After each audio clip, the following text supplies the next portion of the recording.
Hello everyone, welcome back to our channel. ఈరోజు ఈ వీడియోలో మనం 6th క్లాస్ న్యూ ఎన్సీఆర్టీకి సంబంధించి మ్యాథ్స్లో 9వ లెసన్ దత్తాంశ నిర్వహణ అనే లెసన్ గురించి అయితే డిస్కస్ చేద్దాం. సో నార్మల్గా దత్తాంశ నిర్వహణ అంటే ఏంటంటే, ఒక దత్తాంశాన్ని అంటే ఒక ముడి దత్తాంశాన్ని మనకి అర్థమయ్యే విధంలో అమర్చుకోవడాన్ని దత్తాంశ నిర్వహణ అంటారు. అంటే ఈజీగా మనం చూసిన వెంటనే ఆ దత్తాంశాన్ని ఏదైతే విషయం ఉంటుందో దాన్ని అర్థం చేసుకునే విధంగా మనం పెట్టుకోవడమే దత్తాంశ నిర్వహణ అంటాము. సపోజ్ ఇక్కడ చూడండి, మనకి స్కోర్ బోర్డులు అనేవి ఇచ్చారు, ఒక 2 స్కోర్ బోర్డులు అనేవి ఇచ్చారు. ఇది చూడగానే మనకి కేవలం వాళ్ళు తీసిన పరుగులు మాత్రమే కాకుండా మిగతా చాలా విషయాలు అనేవి ఈ దత్తాంశం ద్వారా తెలుస్తున్నాయి. ఓవర్స్ కానీ, వాళ్ళు తీసుకున్న వికెట్స్ కానీ, సో ఇచ్చిన పరుగులు కానీ, ఇవన్నీ కూడా మనకి తెలుస్తూ ఉన్నాయి. ఇలా ఒకటి అంతకంటే ఎక్కువ విషయాలు మనం తెలుసుకోవడానికి కూడా దత్తాంశ నిర్వహణ అనేది ఉపయోగపడుతూ ఉంటుంది. అలాగే మనం చూసుకుంటే దత్తాంశాన్ని నమోదు చేయటం. నార్మల్గా ఇప్పుడు ఇక్కడ చూడండి, ఒక ఎగ్జాంపుల్లో చెప్తాను. ఒక స్కూల్లో కొంతమంది పిల్లలు ఉన్నారు, ఒక క్లాస్లో. వాళ్ళకి ఏ పళ్ళు ఇష్టం అనేది ఇక్కడ అడిగారు అనమాట. సో ఇలాగా మనకి కొంతమంది పిల్లలకి ఏ పళ్ళు ఇష్టం అనేవి చెప్పారు. అయితే ఇలా మనకి చూసినప్పుడు చాలా కన్ఫ్యూజ్గా ఉందన్నమాట. దత్తాంశం అనేది చాలా కన్ఫ్యూజ్గా ఉంది. అలా కాకుండా టీచర్ ఏం చేశారు అంటే, ఈ కన్ఫ్యూజన్ అనేది ఉండకూడదు అని చెప్పి ఇలా ఒక 4 స్క్వేర్ బాక్సులు అనేవి గీసి, సో అరటిపళ్ళు ఎంతమందికి ఇష్టమో వాళ్ళు వచ్చి ఒక బాక్స్లో ఒక రాయి లాంటిదో లేకపోతే ఒక బాల్ లాంటిదో పెట్టండి అని అన్నారు. సో అలా అరటిపళ్ళు ఎంతమందికి ఇష్టమో వాళ్ళు కొన్ని బాల్స్ పెట్టారు. నారింజ ఎంతమందికి ఇష్టమో వాళ్ళు కొన్ని బాల్స్ పెట్టారు. యాపిల్ ఎంతమందికి ఇష్టమో వాళ్ళు కూడా కొన్ని బాల్స్ పెట్టారు. జామ పండు ఎవరికి ఇష్టమో వాళ్ళు కూడా కొన్ని బాల్స్ పెట్టారు. ఇలా మనకి నిర్వహించడం వల్ల ఏంటంటే, చూడండి, పైన ఉన్న దత్తాంశాన్ని మనం ఎవరికి ఏది ఇష్టం అని అర్థం చేసుకోవడానికి చాలా టైం అనేది పడుతుంది. సో ఒక్కొక్కరిని చూసుకొని అరటిపండు 1, 2, 3, 4 ఇలా మనం నెంబర్స్ వేసి చదువుకోవాల్సి ఉంటుంది. సపోజ్ మీరు ఇక్కడ ఈ బాక్సెస్లో చూసుకుంటే మొత్తంగా చూసుకొని ఎంతమందికి ఎక్కువైనా అంటే ఎక్కువగా ఎంతమంది ఏ పండుని ఇష్టపడుతున్నారు అంటే అరటి పండుని ఈజీగా మనం చెప్పుకోవచ్చు. అంటే ఇలా మనం చూడగానే ఆ యొక్క విషయాన్ని అర్థం చేసుకునే విధంగా అర్థం చేసుకునే విధంగా మనకి ఇచ్చిన దత్తాంశాన్ని సర్దుకోవడాన్ని దత్తాంశ నిర్వహణ అని అంటామన్నమాట. నెక్స్ట్ ఇక్కడ చూడండి, ఇప్పుడు ఆ విధంగా కొంతమందికి ఇచ్చారు కదా, దాన్ని మనం ఏ విధంగా రాసుకోవచ్చు ఈజీగా. అరటిపండు ఎన్ని బాల్స్ ఉన్నాయి? 8 బాల్స్ ఉన్నాయి కాబట్టి 8 టిక్స్ పెట్టి 8 అని రాసుకున్నాం. నారింజ 3కి ఇష్టం, యాపిల్ 5కి, జామ 4కి. ఈ విధంగా మనం ఇచ్చిన దాన్ని ఒక దత్తాంశం రూపంలో ఈజీగా ఈ విధంగా మనం పట్టిక రూపంలో అయితే రాసుకున్నాం. సో ఇక్కడ ఎగ్జాంపుల్ చూసుకుంటే మధ్యాహ్న భోజన పథకంలో సో ఎంతమంది అన్నం మాత్రము చపాతీ, అన్నం చపాతీ 2 తింటున్నారు, ఇవన్నీ కూడా ఇక్కడ ఇవ్వడం జరిగింది. సో ఇక్కడ ఈ ఏవైతే మనకి ఇలా మార్క్స్ చేసామో వీటిని గణన చిహ్నాలు అని అంటాం. సో ఇలా 1 అంటే ఒక గీతలాగా ఇలా మనం రాస్తూ ఉంటాం, వాటిని గణన చిహ్నాలు అంటాం. ఈ దత్తాంశాన్ని లెక్కించడం కోసం ఈ గణన చిహ్నాలు అనేవి యూజ్ చేస్తూ ఉంటాం. అలా ఇక్కడ ఇచ్చారు. అలాగే ఇక్కడ చూడండి, ఇలా మనకి లైన్స్గా ఇచ్చినప్పుడు కూడా ఒకేసారి వాటిని లెక్కించి చెప్పడం అనేది కొంచెం కన్ఫ్యూజ్గానే ఉంటుంది. సో ఆ కన్ఫ్యూజన్ అనేది లేకుండా ఇక్కడ ఏం చేశారు, 10 మందికి ఒక చొప్పున ఇలా 0 అనేది చుట్టారు. సో దీన్ని బట్టి చూడండి ఈజీగా అర్థమవుతుంది కదా. ఇది 10 అనమాట. ఇక్కడ ఎన్ని ఉన్నాయి? 7, 17. ఇది ఒక 10, ఇది ఒక 3, 13. 10, 10 ఎంత? 20. ఈ విధంగా కూడా వాటిని మనం ఈజీగా చేయొచ్చు అనమాట. గణన చిహ్నాలని కూడా ఈజీగా గుంపులుగా చేయొచ్చు. అయితే గణన చిహ్నాలని ముఖ్యంగా ఏంటి అంటే 5 గుంపులుగానే చేస్తారు. 10 గుంపులుగా కూడా కాకుండా 5గా ఒక గుంపుగా చేస్తారు అనమాట. సో ఇక్కడ చూడండి, 5కి ఒక 0 లాగా చుట్టారు. సో ఆ విధంగా ఈజీగా మనం వాటిని అర్థం చేసుకోవచ్చు అనమాట. అలాగే ఇక్కడ చూసుకుంటే సో 5కి 0 చుట్టడానికి బదులుగా మనం ఏం చేస్తామంటే గణన చిహ్నాలు ఈ విధంగా 4 తీసుకొని ఒక గీతతో క్రాస్ చేస్తాం. దీని అర్థం ఏంటి అంటే 5 అనమాట. సో 5 అని అర్థం వస్తుంది. అంటే ఇప్పుడు ఇదొక 5, 1, 2, 3, 4 క్రాస్, ఇదొక 5. సో ఈ 2 కలిపితే 10 అనమాట. ఈ విధంగా గణన చిహ్నాల్లో వీటిని 5 అని యూజ్ చేస్తూ ఉంటాం. సో మనం రాసేటప్పుడు కూడా 1, 2, 3, 4 5 6 7 8 అలా కాకుండా 1 2 3 4 5 1 2 3 4 5. సో ఇక్కడ ఒక 5 ఇక్కడ ఒక 5 ప్లస్ 1 ఎంత 11 అనేది అవుతుంది. ఈ విధంగా మనం దత్తాంశాన్ని అయితే ఉపయోగించుకోవచ్చు. నెక్స్ట్ ఇంకొక ఎగ్జాంపుల్ చూసుకుంటే ఇక్కడ కొంతమంది విద్యార్థికి సంబంధించిన బూట్ల యొక్క సైజ్ అనేది ఇచ్చాడు. దాన్ని మనం ఎలా రాసుకోవచ్చు? ఫస్ట్ బూట్ల పరిమాణం అంటే సైజ్ అనమాట, ఎంత సైజ్ అని, గణన చిహ్నాలు, విద్యార్థుల సంఖ్య 4. సో ఇక్కడ ఎంత ఉన్నాయి మనకి, ఇక్కడ ఏ ఏ సైజులు అయితే ఉన్నాయో ఇక్కడ మనం బూట్ల పరిమాణంలో ఆ సైజులు అనేవి వేసుకుంటాం, గణన చిహ్నాలు అనేవి యూజ్ చేస్తాం. సపోజ్ ఇప్పుడు 4 అనే సైజు 5 మంది పిల్లలకు ఉన్నది కాబట్టి 1 2 3 4 5 అని రాసుకున్నాం. 8 మందికి ఉంది కాబట్టి 1 2 3 4 5 1 2 3 8 అనేది అవుతుంది. ఈ విధంగా అయితే మనం రాసుకున్నాం మొత్తంగా. సో గణన చిహ్నాలను ఉపయోగించి ఇచ్చారు. అలాగే నెక్స్ట్ మనం దత్తాంశ నిర్వహణలో పటచిత్రాలు అనేవి కూడా యూజ్ చేయొచ్చు. అంటే ఏం లేదు, గణన చిహ్నాలకు బదులుగా పటాల్ని ఇప్పుడు పుస్తకం అయితే పుస్తకంని, బస్ అయితే బస్ని, బాక్స్ అయితే బాక్స్ని, అలాగా మనం పటచిత్రాల్ని యూజ్ చేస్తూ ఉంటాం. సో ఇక్కడ చూడండి 1 2 3 4 4 1 2 3 4 5 5.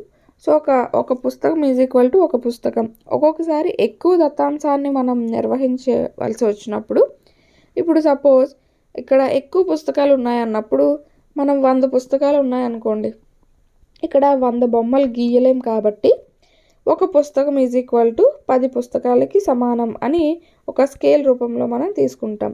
సో ఇక్కడ అదే ఇచ్చారు చూడండి, పటచిత్రంలో ఒక పుస్తకం ఈజ్ ఈక్వల్ టు 1 అని ఇచ్చారు. కానీ ఎక్కువగా దత్తాంశం ఉన్నప్పుడు ఒక పుస్తకం ఈజ్ ఈక్వల్ టు 10 పుస్తకాలకి ఈక్వల్, అంటే ఒక పుస్తక బొమ్మ అనమాట. సో దాన్ని బట్టి ఇక్కడ ఒక పుస్తక బొమ్మ ఈజ్ ఈక్వల్ టు 10 పుస్తకాలకు సమానం అవుతుంది. ఇక్కడ 1 2 3 ఉన్నాయి కాబట్టి 30 పుస్తకాలు అని అనుకోవచ్చు. అంటే నార్మల్గా అలా చెప్తున్నాను. సో ఆ విధంగా ఎక్కువ ఉన్నప్పుడు మనం ఆ విధంగా తీసుకుంటూ ఉంటాము. దీన్ని బట్టి ఏంటంటే మనకి పటచిత్రంలో మనం చూసుకుంటే వస్తువుల చిత్రాల ద్వారా మనం దత్తాంశాన్ని సూచిస్తూ ఉంటాం. గణన చిహ్నాల ద్వారా కాకుండా వస్తువుల యొక్క చిత్రాల ద్వారా సూచిస్తూ ఉంటాం. సో దీన్ని బట్టి చూసిన వెంటనే మనం ఈజీగా ప్రశ్నలకి సమాధానం ఇవ్వచ్చు. ఇప్పుడు ఏ వరుసలో తక్కువ పుస్తకాలు ఉన్నాయంటే ఈజీగా చెప్పొచ్చు 3వ వరుసలో అని. అలాగే ఏ వరుసలో ఎక్కువ పుస్తకాలు ఉన్నాయంటే ఈజీగా చెప్పొచ్చు మనం 4వ వరుసలో అని చెప్పి. నెక్స్ట్ పటచిత్రం యొక్క వివరణ అని చెప్పి ఇచ్చారు. ఇక్కడ మనకి పటచిత్రాలు ముఖ్యంగా ఏంటంటే క్వశ్చన్స్. ఇప్పుడు చూడండి, ఒక పటచిత్రం ఇచ్చారు, కిందన క్వశ్చన్స్ ఇచ్చారు చూడండి. ఏ రోజున గరిష్ట సంఖ్యలో విద్యార్థులు గైర్హాజరయ్యారు? సో అంటే గరిష్ట సంఖ్యలో విద్యార్థులు గైర్హాజరయ్యారంటే ఎక్కువ మంది ఏ రోజు సెలవు పెట్టారు అని అర్థం వస్తుంది. సో ఇక్కడ చూడండి, శనివారం రోజు ఎక్కువ మంది రాలేదు. ఏ రోజు పూర్తి హాజరు కలిగి ఉంది అంటే మనకి, సో ఇక్కడ మొత్తం ఎంతమంది, కింద ఇవ్వబడిన పటచిత్రం కిందటి వారంలో 30 మంది విద్యార్థులు గల తరగతిలో గైర్హాజరైన వారి సంఖ్యను తెలుపుతుంది. సో 30 మంది విద్యార్థులు, 1 ఈజ్ ఈక్వల్ టు 1 గైర్హాజరు అన్నారు కాబట్టి ఏ రోజు పూర్తి హాజరు కలిగి ఉందంటే ఏ రోజు కూడా లేదు. ఎందుకంటే ఇక్కడ 30 బొమ్మలు మనకి ఇచ్చారా, ఇవ్వలేదు కదా. ఆ వారంలో గైర్హాజరైన వారి సంఖ్య ఎంత అన్నారు.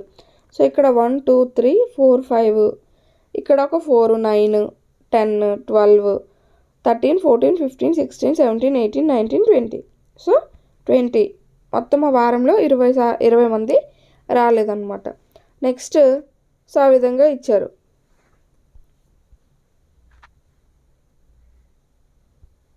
సారీ, ఇక్కడ మనకి చూసుకుంటే ఏ రోజు పూర్తి హాజరు కలిగి ఉన్నదంటే గురువారం రోజు ఎవ్వరు కూడా సెలవు పెట్టలేదు కాబట్టి మనకు ఒక్క బొమ్మ కూడా వేయలేదు. సో గురువారం రోజు పూర్తిగా అందరూ వచ్చి ఉన్నారు. నెక్స్ట్ కనుక చూసుకుంటే ఇంకొక ఎగ్జాంపుల్ ఇచ్చారు. కొంతమంది నివసించే వ్యక్తులు ఇష్టపడే ఫ్రిడ్జ్లో రంగుల గురించి ఇచ్చారు. ఇక్కడ స్కేల్ చూసుకుంటే ఒక వ్యక్తి ఈజ్ ఈక్వల్ టు 10 వ్యక్తులకి సమానం అనమాట. ఒక వ్యక్తి ఈజ్ ఈక్వల్ టు, ఇంతకుముందు మనం చెప్పుకున్నాం కదా, ఒకవేళ ఎక్కువ మంది ఉన్నప్పుడు ఈ విధంగా మనకి ఇస్తారు. ఒక వ్యక్తి ఈజ్ ఈక్వల్ టు 10 వ్యక్తుల కింద ఇచ్చారు. అంటే ఇక్కడ 2 ఉన్నారు కాబట్టి ఎంత, ఒకరు 10 ఒకరు 10 అంటే మొత్తం 20 మంది అనమాట. ఆ విధంగా ఇచ్చారు. అయితే ఇక్కడ నీలం రంగును ఇష్టపడే వ్యక్తుల సంఖ్యను కనుగొనండి అన్నారు. నీలం ఎక్కడుంది? ఇక్కడుంది. 1 2 3 4 5 5 × 10 50. 50 మంది నీలం రంగుని ఇష్టపడుతున్నారు. ఎంతమంది వ్యక్తులు ఎరుపు రంగుని ఇష్టపడుతున్నారు? ఎరుపు ఎక్కడుంది? 1 2 3 4 5 50. ఇక్కడ చూసుకుంటే హాఫ్ అనేది ఇచ్చారు. సో హాఫ్ బొమ్మ ఇచ్చారు కాబట్టి ఇచ్చిన దాంట్లో సగం అని, అంటే 10లో సగం ప్లస్ 5 కదా, 5 కాబట్టి 55 మంది ఎరుపు రంగుని ఇష్టపడుతున్నారు. అంటే ఇక్కడ సగం అంటే మనం ఆ ఇచ్చిన స్కేల్లో సగంగా తీసుకోవాలి. ఇప్పుడు 10 ఇచ్చారు కాబట్టి 5 తీసుకున్నాం.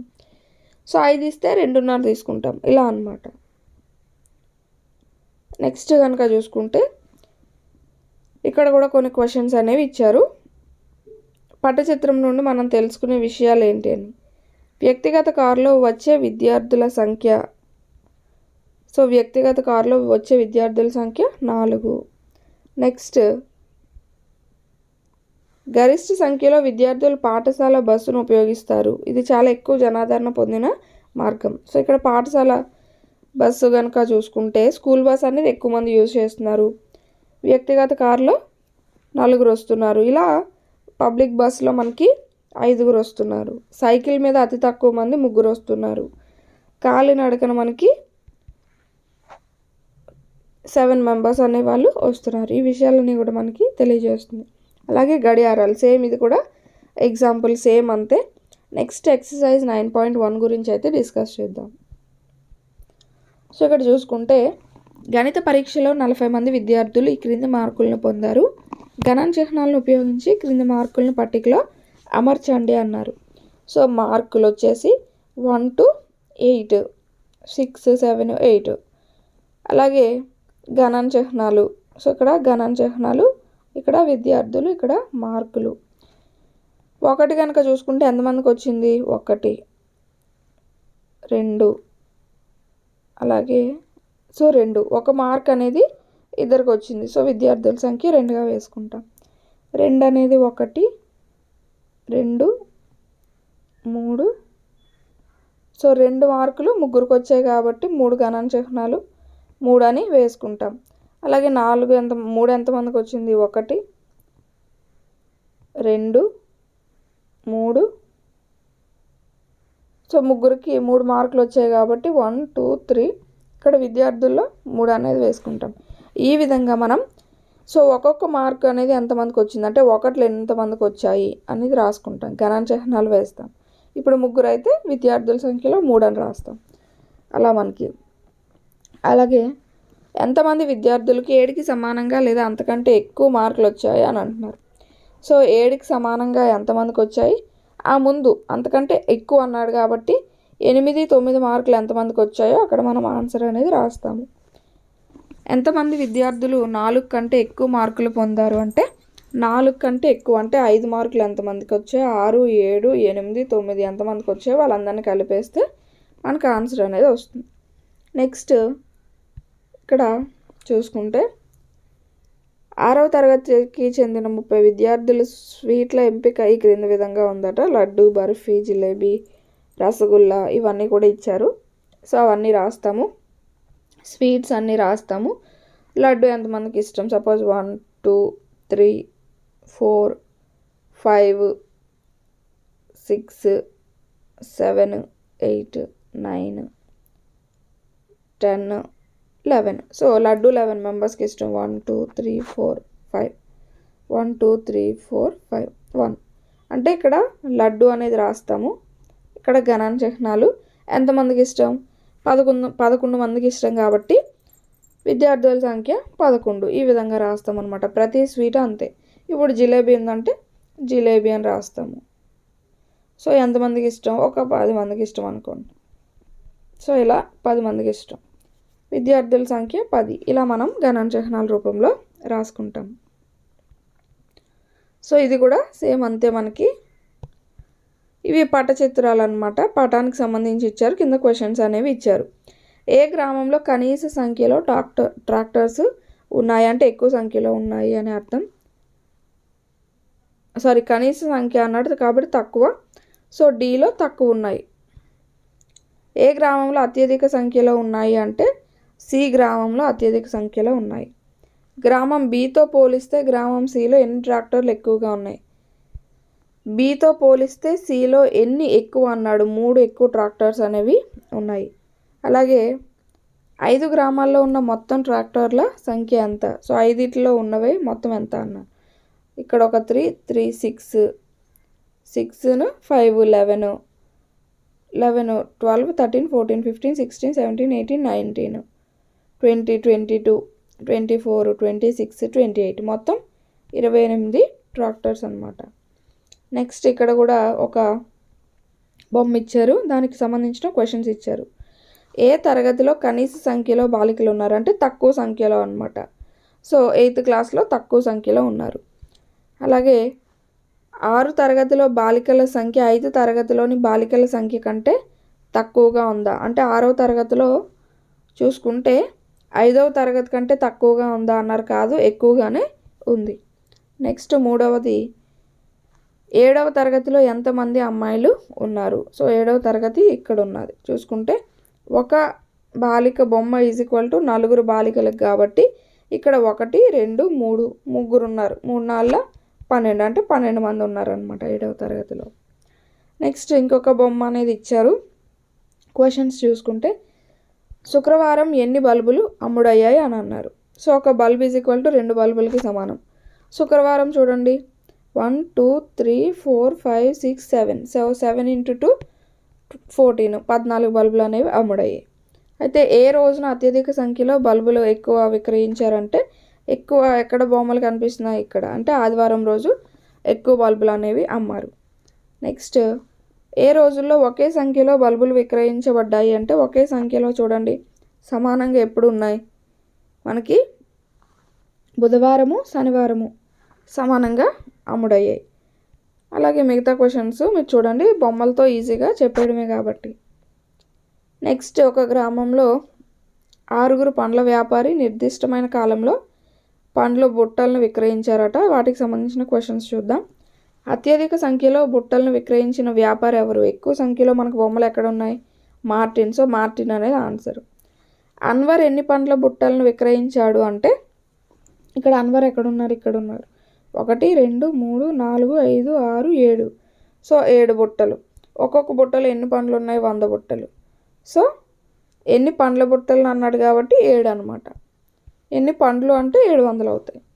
600 లేదా అంతకంటే ఎక్కువ సంఖ్యలో బుట్టలను విక్రయించిన వ్యాపారులు తదుపరి సీజన్లో గొడౌన్లో కొనుగోలు చేయాలని ఆలోచన చేస్తున్నారు. వారి పేర్లు చెప్పగలరు అంటే 600 కంటే ఎక్కువ బుట్టలు అంటే ఇక్కడ చూడండి, ఇక్కడ చూస్తే 1, 2, 3, 4, 5, 6 లేవు అంటే 5.5 ఉన్నాయి కానీ 6 కంటే ఎక్కువ అన్నారు. సో 1, 2, 3, 4, 5, 6, 7 అంటే వీళ్ళు వీళ్ళు వీళ్ళు ఈ ముగ్గురు అన్వర్, మార్టిన్, రంజిత్ సింగ్ అనే వాళ్ళు 600 కంటే ఎక్కువ పండ్లు అనేవి ఉన్నాయన్నమాట వాళ్ళ దగ్గర.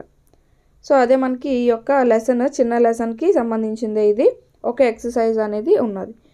నెక్స్ట్ వీడియోలో మనం క్షేత్రమితి అనే టాపిక్ గురించి డిస్కస్ చేద్దాం. Thanks for watching.